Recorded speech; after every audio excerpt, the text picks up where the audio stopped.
C'est le temps des parties de bureau. C'est comme c'est la saison, là, comme tu disais tantôt. Et comme moi, je suis à contrat, j'ai 16 parties de bureau. Ce qui veut dire que je devrais dessouler autour du 7 janvier. Ma première chronique est le 6. Donc, il y a de bonnes chances que je sois votre coach de vie en bruit de bouche, reflux gastrique et incohérence. Hein? Peut-être que vous haïssez les parties ou encore vos collègues, mais rassurez-vous, c'est probablement réciproque. Hein? Mais il y a une excuse que vous pouvez donner pour vous défiler sans blesser personne. Vous dites « Je suis un sociopathe ». Ça excuse bien des affaires. Puis vous pouvez même rajouter une petite coche « Je suis un sociopathe intolérant au gluten ». T'es sûr de ne pas être excuse parfaite. Tu t'invites même plus rendu. L'alcool, il faut la gérer. Je sais que c'est pas évident dans le temps des parties de bureau, mais si vous partez sous de votre party de bureau, je vous conseille de prendre un taxi. Sauf si c'est votre party de bureau de chauffeur de taxi. J'ai juste pas de solution pour vous. Il n'y a rien à faire. Quand on est en boisson, on manque de jugement. Donc, prendre une photo de votre boss en train de vomir écartillé sur la piste de danse puis la publier sur Instagram, c'est peut-être pas une bonne idée. Même si vous prenez soin de mettre un petit fil de sépia avec un flux autour, hashtag 4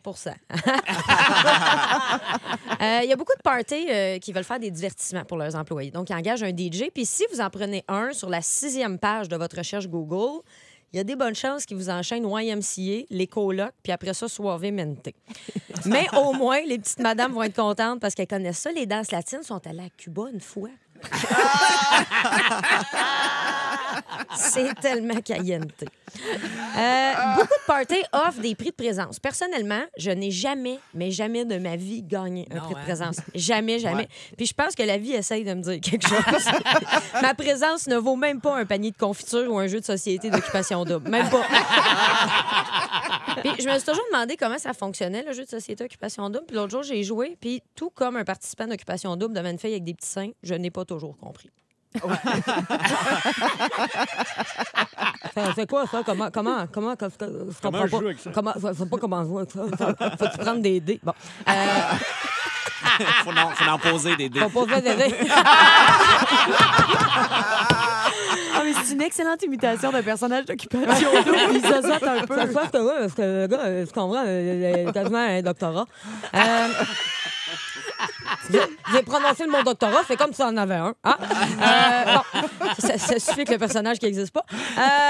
L'habillement pour les parties de bureau, on porte une tenue appropriée. Et là, bien sûr, je parle plus aux madames parce que à moins d'arriver en chaps commando, c'est plus difficile pour un gars d'arriver habillé à friolant. Ton saut de Noël, hein, oui. Billy? Je l'ai scoopé. Hey, non, mais quand tu peux te dire, ben non, il n'est pas révélateur, ton chandail, mais quand je te regarde, j'ai l'impression de voir 2 couchers de soleil qui tirent à leur fin. Tu sais, quand il reste juste un petit bout de soleil là, qui dépasse à l'horizon, là, il est de très bon goût, ton chandail. Donc, les filles ont restreint l'ouverture au ravin mammaire. Hein? C'est pas normal que quand on vous parle, le son se perde et qu'on soit obligé de vous texter. Donc, bon party de bureau, ne conduisez pas sous, hein? C'est pas bon pour la santé de personne.